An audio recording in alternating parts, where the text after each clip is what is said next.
Buongiorno e ben ritrovati per questa nuova puntata di 7 in punto. Oggi ci occupiamo di politica e amministrazione, avendo il piacere di avere ospite il Presidente del Consiglio regionale del Veneto, Roberto Ciambetti. Buongiorno e benvenuto. Buongiorno a voi e grazie per l'invito. Allora, Consiglio regionale che in queste settimane è al centro di tutta una serie di eventi e di situazioni che hanno a che fare con il futuro della nostra regione. La questione delle nomine di moltissimi enti pesa sul capo del Presidente dopo che i ritardi nella discussione del Consiglio hanno fatto scattare la clausola, diciamo così, il Presidente nomina tutti. Si sente questo peso? No, guardi, i superpoteri non me li sento assolutamente, no, sto scherzando, è una cosa prevista appunto dal nostro Statuto Regolamento, è una cosa che avviene normalmente ad ogni inizio legislatura, è accaduta nel 2010 e anche nel 2005, almeno per quello che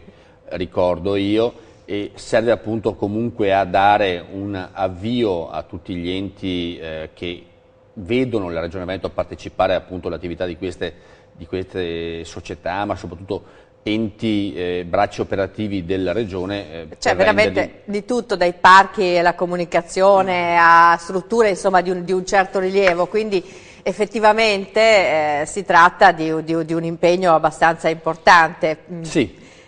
Sono cose che comunque riguardano la vita dei cittadini, dei nostri enti territoriali. Ma lei si è dato una regola per come intervenire? Come sempre è accaduto, io sto raccogliendo in queste ore da parte dei capigruppo le varie indicazioni e poi farò una cosa equilibrata che veda appunto rappresentata sia maggioranza che minoranza, come è giusto che sia su organismi di questo tipo. C'era stata qualche settimana fa la polemica in capo al Presidente della Giunta regionale sull'eccesso di potere nelle nomine, poi tutta la vicenda delle nomine ovviamente dei direttori della sanità che come ad ogni tornata crea qualche tensione proprio per le regole che le suddividono. Secondo lei ci sono modifiche da fare in queste norme che regolano proprio la gestione del potere regionale? Secondo me questa cosa, se usata con equilibrio, è una cosa che appunto ha sempre funzionato e mi auguro funzionerà anche nel futuro. Proprio sono dei poteri sostitutivi perché ogni tanto l'attività del Consiglio è talmente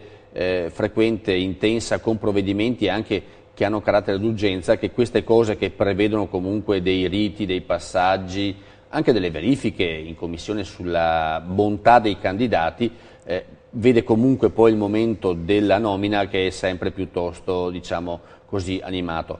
Il Presidente, ripeto, facendo la dovuta mediazione, riesce normalmente a trovare un equilibrio che poi soddisfa tutti quanti. Quanto tempo ci metterete? Avete già delle idee di cui?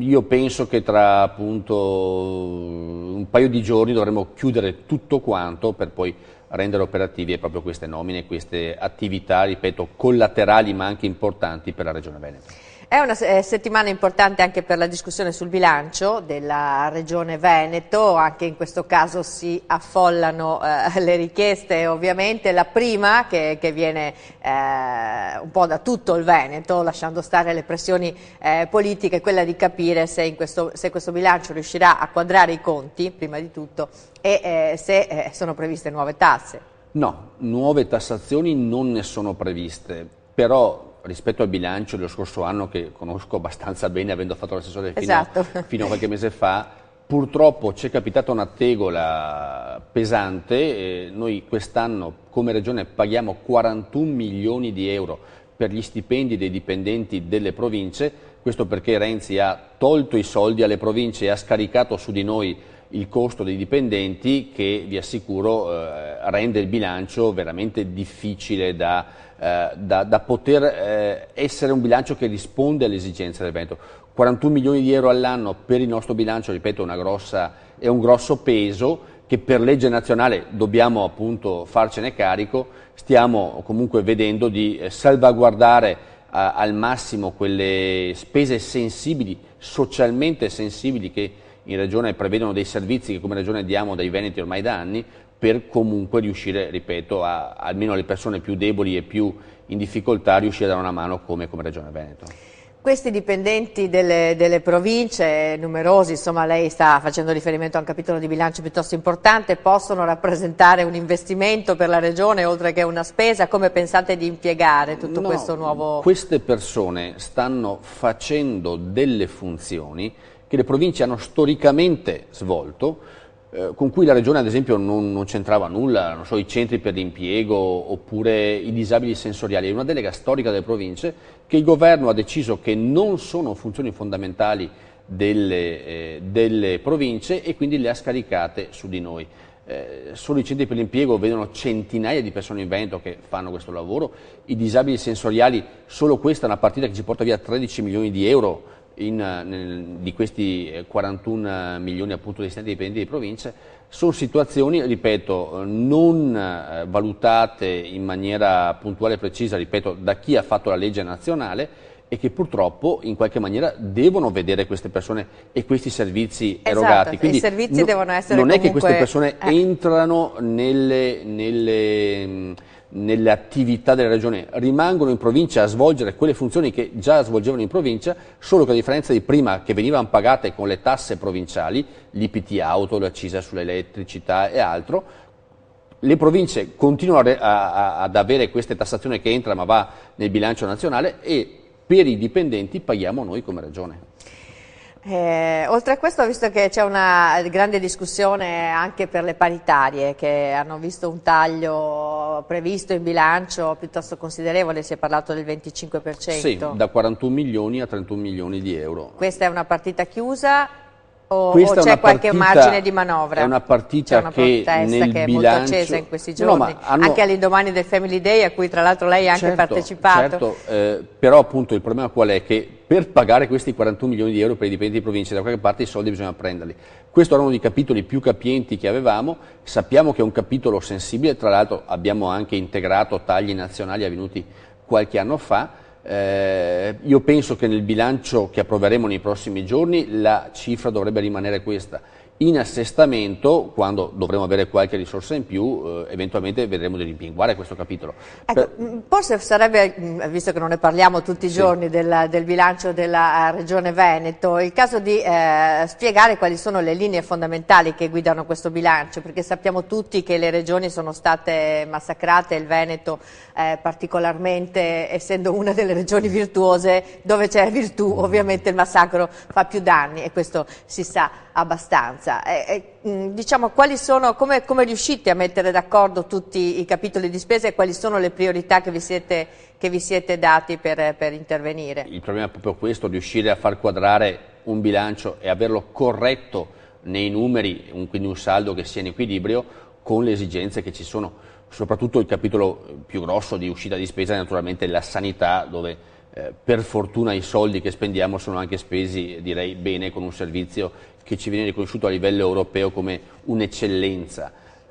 Poi abbiamo molte partite aperte, ripeto, alcuni diciamo, interventi sul sociale, sono circa 720 milioni di euro per la non autosufficienza, per iniziative che vanno nei confronti dei più deboli, quindi cose anche consistenti come uscita diciamo, dal bilancio, ma che danno una qualità alla vita dei cittadini veneti in difficoltà che per fortuna riusciamo a dare come Regione e che non avviene in tutta Italia in questa maniera.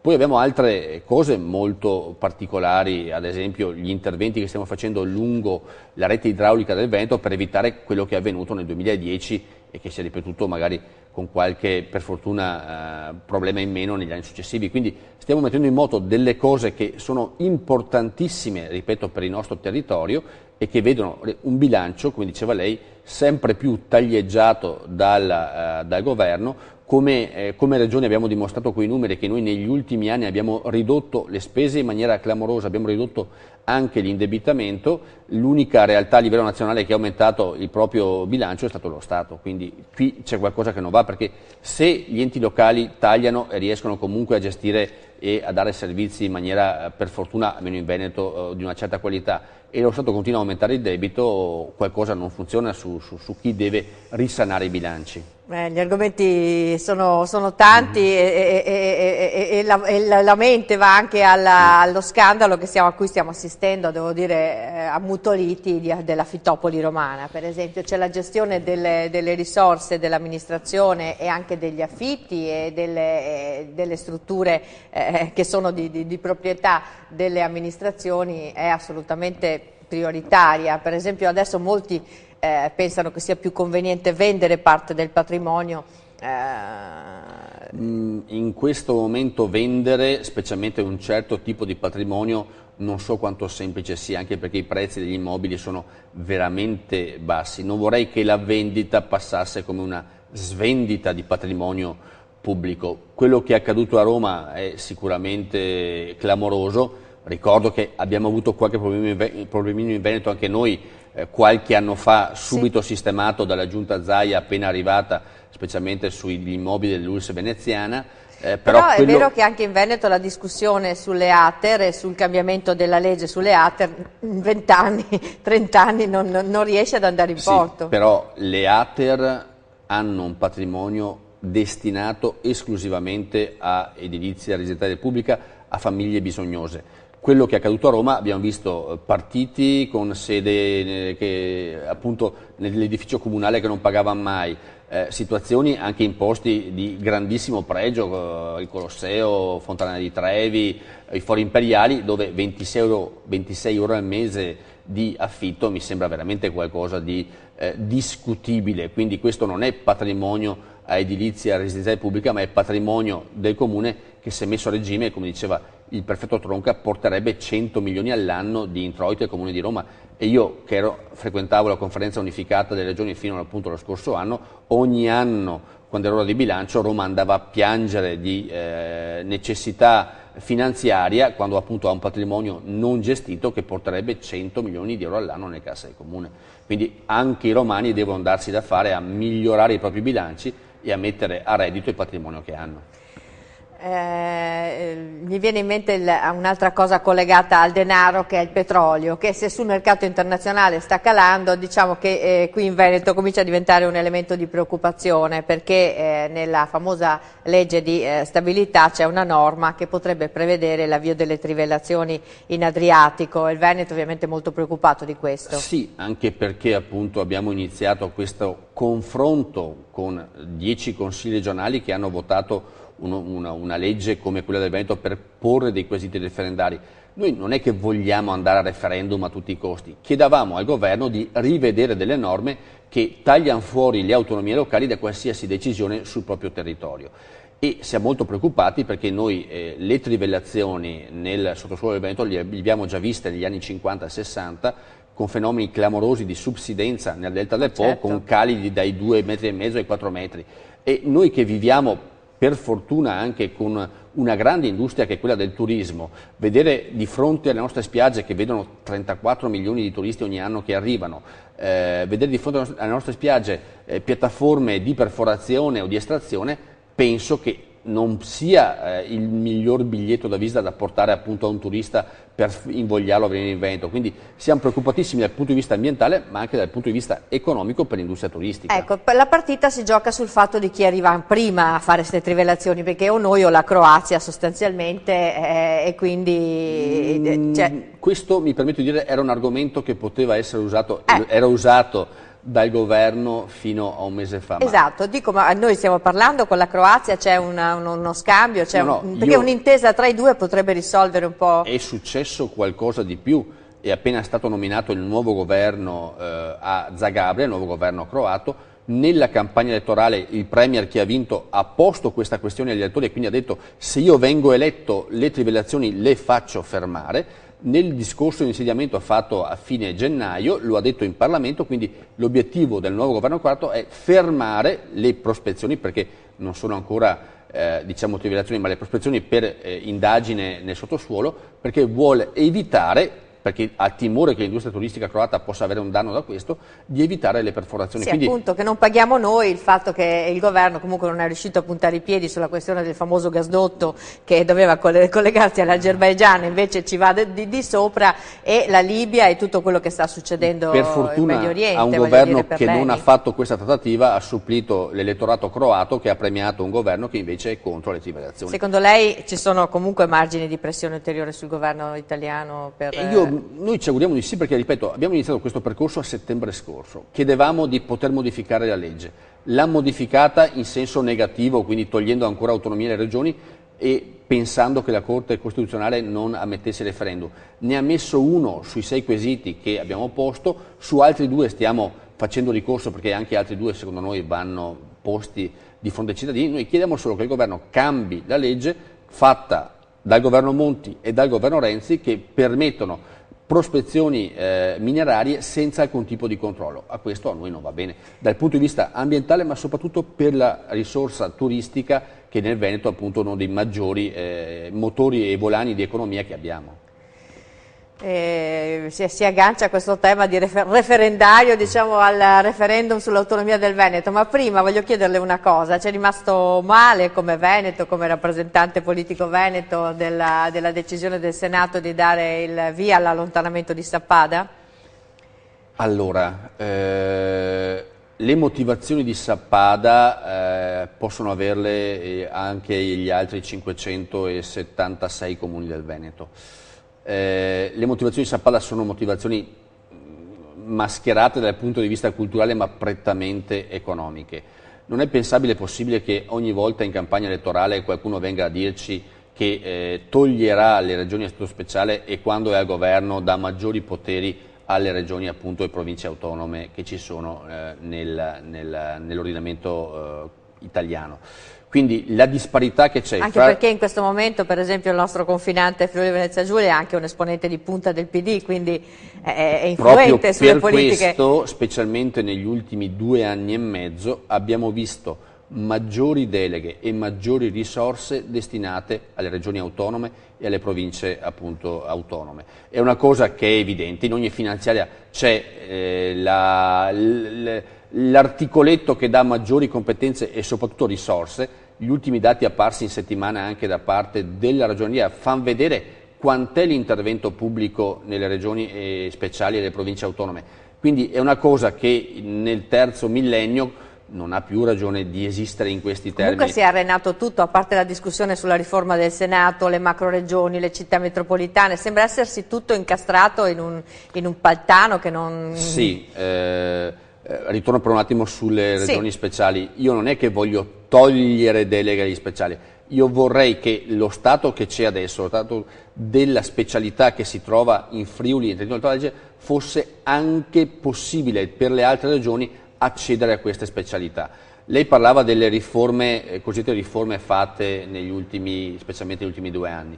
È una cortina fumogena che è stata messa in moto, come quella delle province che citavo prima, come quella delle città metropolitane, che se non hanno risorse non potranno fare e svolgere il ruolo di città metropolitana. È una cortina fumogena per far credere di fare riforme, ma che effettivamente sulla carta poi non portano nessun beneficio né al cittadino né all'impresa del territorio. Quindi è fumo, è chiacchiere che purtroppo mettono in moto normative, leggi, iniziative che poi di concreto purtroppo non portano a nulla.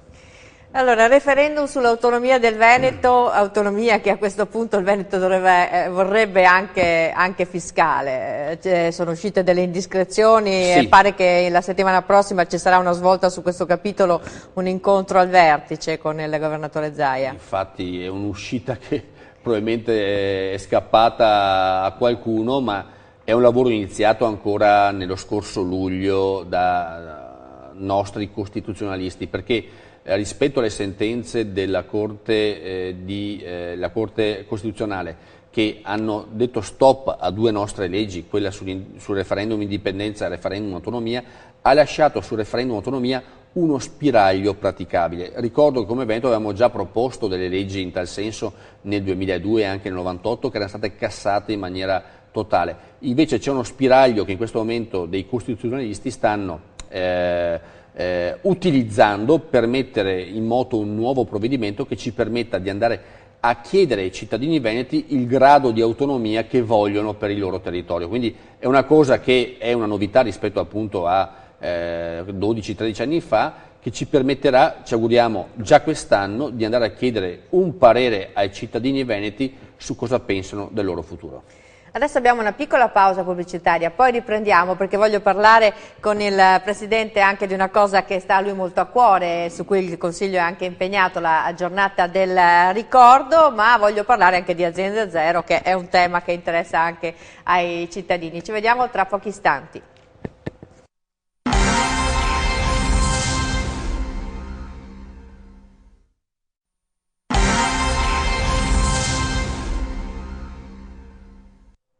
Eccoci qui ancora insieme con il Presidente del Consiglio regionale Veneto, Roberto Ciambetti. Stavamo parlando dei temi collegati all'autonomia della Regione, ai rapporti con il Friuli Venezia Giulia, e in queste giornate non si può non pensare invece a una grande solidarietà con una fase della storia della Friuli Venezia Giulia che è stata una fase della storia d'Italia particolarmente dolorosa. Parliamo delle foibe e di quello che è successo all'indomani della firma dell'armistizio, con una coda molto lunga, diciamo così, di contrapposizione politica sui territori di Trieste. La giornata del ricordo è un'acquisizione abbastanza nuova, diciamo così, per noi, e se ne parla ancora molto poco, veramente. È stato un dramma per il nostro Paese. Sì. Purtroppo non è che se ne parli appunto in maniera almeno adeguata a quello che merita l'argomento. Per fortuna appunto che c'è una legge da quasi 10 anni, anzi da un po' più di 10 anni mi permetto di dire, che ci permette di fare un momento di riflessione e appunto ricordare quanto avvenuto dal settembre del 43 fino alla fine degli anni 50 in certi territori appunto che erano prima italiani, e che ha visto per tantissimi anni un'omertà, specialmente a livello delle nostre istituzioni, veramente imbarazzante. Quindi io, che comunque ho, ripeto, molti collegamenti con le associazioni degli esuli, ma che ho altrettanti collegamenti anche con chi è rimasto in quelle terre appunto di Istria, Quarnero e Dalmazia, ogni anno utilizzo queste giornate proprio per fare incontri, per riuscire a spiegare a tante persone che anche come me, che fino a qualche appunto lustro fa non sapevo nulla di questa vicenda tristissima e dolorosissima appunto della storia nazionale, utilizzo queste giornate per fare incontri, promuovere, far conoscere quanto avvenuto, ripeto, in maniera credo importante. Che indagare nella storia si debba ancora fare molto, far conoscere a tutti quello che è successo, e penso che anche il fatto del recente ingresso nell'Unione a pieno titolo, anche con le monete e tutto, della Slovenia e poi adesso della Croazia, la moneta vedremo quando, aiutano e favorisce anche un processo di ricomposizione storica che deve prevedere per forza anche un confronto con questi paesi. Allora, come succede in Italia, dove i negazionisti sono presenti e dicono che nulla è successo secondo loro appunto in quei territori, in quei momenti, anche sia in Slovenia che in Croazia c'è chi tende a negare quanto avvenuto, proprio perché è una cosa veramente imbarazzante. Però ripeto, ci sono documenti storici, rapporti delle forze alleate, studi ormai fatti in maniera puntuale e precisa che fanno capire cosa è avvenuto, ma lo sappiamo noi, lo sappiamo benissimo, specialmente noi in Veneto, ma anche in Friuli Venezia Giulia, gli esuli che sono andati via da Istria a Quarnero Dalmazia, circa 350.000 persone che in pochissimi anni hanno dovuto abbandonare tutti i loro averi, tutte le loro proprietà, la storia, i morti nei cimiteri, le loro case, e hanno dovuto scappare via perché appunto incalzati da questa violenza assolutamente cieca e assurda, che non guardava né al colore politico di una persona né alla storia, ma guardava a una pulizia etnica che è stata voluta e spinta proprio per far scappare via le persone che da lì vivevano da 2000 anni. Intanto abbiamo perso un faro, per cui mi scuso, ma avremo un aspetto un pochino più serale, diciamo così, non da prima mattina, però adesso ovviamente i nostri tecnici molto bravi risolveranno la questione. Adesso sono appena finite a novembre, credo, le riprese del film Rosso Istria, che proprio rievoca un po' quei fatti, cerca di riportare alla luce tante di queste vicende. Penso una delle non abbiamo storie... ancora fatto pace nemmeno sui partigiani, cioè è un paese che fatica e c'è addirittura chi dice che non bisogna neanche più dare tanto peso alle celebrazioni del 25 aprile, è un paese che fatica a fare i conti con la sua storia. Secondo me invece appunto verificare in maniera corretta dal punto di vista storico cosa è avvenuto penso sia la cosa migliore invece per far pace e guardare avanti in maniera se possibile condivisa. Però appunto chi vuol negare a tutti i costi quello che è avvenuto secondo me non fa un buon servizio né a chi ha sofferto queste peripezie né soprattutto guardando avanti se possibile appunto però avendo fatto una pace rispetto a quanto avvenuto di tragico in quei momenti. Lei ha fatto bene a citare Rosso Istria, noi come Regione Veneto abbiamo anche in parte finanziato questa produzione perché siamo convinti che recuperare una parte della memoria, ma memoria anche di territori a noi vicini e soprattutto anche le riprese che riguarderanno la vita di Norma Cossetto nei suoi studi fatti a Padova. Nella storia sono stati anche veneziani, quindi...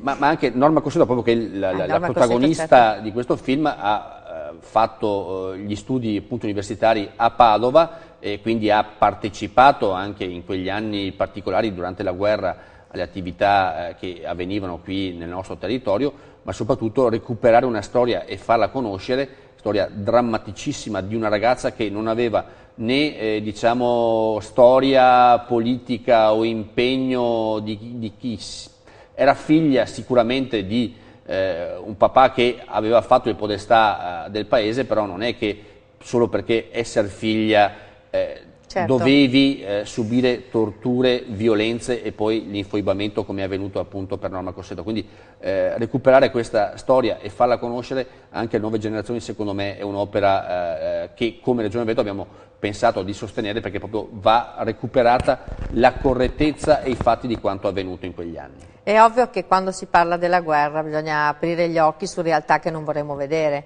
Io l'altro giorno ho avuto ospite, in questi giorni trasmetteremo l'intervista molto toccante di un sopravvissuto di Auschwitz italiano che era in guerra a Rodi, quindi si è visto il massacro della divisione Acqui, che è stato anche su quello è caduta un silenzio assurdo certo. della nostra storia. E dopodiché è stato al Sonderkommando, quindi alle camere a gas, quindi ci sono per fortuna ancora persone che possono raccontare e testimoniare quello che è stato e chiudere la bocca a chi vuole negare questi fatti. Ed è importante appunto che anche voi come organi di informazioni recuperiate queste testimonianze prima che vengano a sparire per far capire cosa è avvenuto, però mi permetto una leggera distinzione con la tragedia dei campi di concentramento fatta da un dittatore pazzo e scatenato come era Hitler rispetto a quanto avvenuto appunto in Istria e Dalmazia, lì è stata pulizia etnica, lì si è voluto colpire la popolazione civile per impaurirla e per farli andare via dalle loro case, quindi lì veramente fu una sorta appunto di non c'era colore politico, chi era italiano era invitato in maniera appunto brutale ad andarsene, quindi lì veramente la popolazione civile ha sofferto cose incredibili che anche durante una guerra i civili non dovrebbero essere oggetto di questo tipo di rappresaglie o di intimidazioni o di violenze. Senta, il clima che stiamo vivendo è sempre più teso sul fronte internazionale, ma anche sul fronte della sicurezza dei nostri paesi, no? Sta un po' portando a un'esasperazione generale. Mi riferisco anche a tanti sindaci che si vogliono armare di pistola e che fanno propaganda per questo. Lei che è anche cacciatore tra l'altro, da che parte sta? È favorevole o contrario a questo? Allora, io possiedo delle armi ma le tengo ben custodite in un armadio blindato appunto perché non siano facilmente accessibili.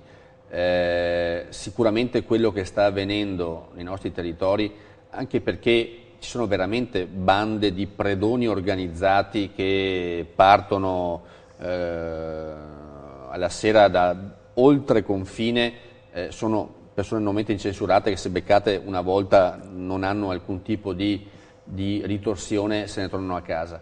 Quindi veramente abbiamo sul territorio una situazione di difficile gestione e l'aumento del numero dei furti è evidente a tutti. Ogni tanto esce qualcuno con delle statistiche che dice che i furti sono diminuiti, non è assolutamente vero, quindi i furti sono assolutamente in aumento e è dovuto purtroppo a una legislazione italiana che non prevede pene certe, anzi che ha depenalizzato, specialmente nell'ultimo anno, reati cosiddetti minori, che però invece sono i furti in abitazione, che sono danni alle persone, e specialmente persone fragili e anziane, che fanno creare questa, diciamo, situazione di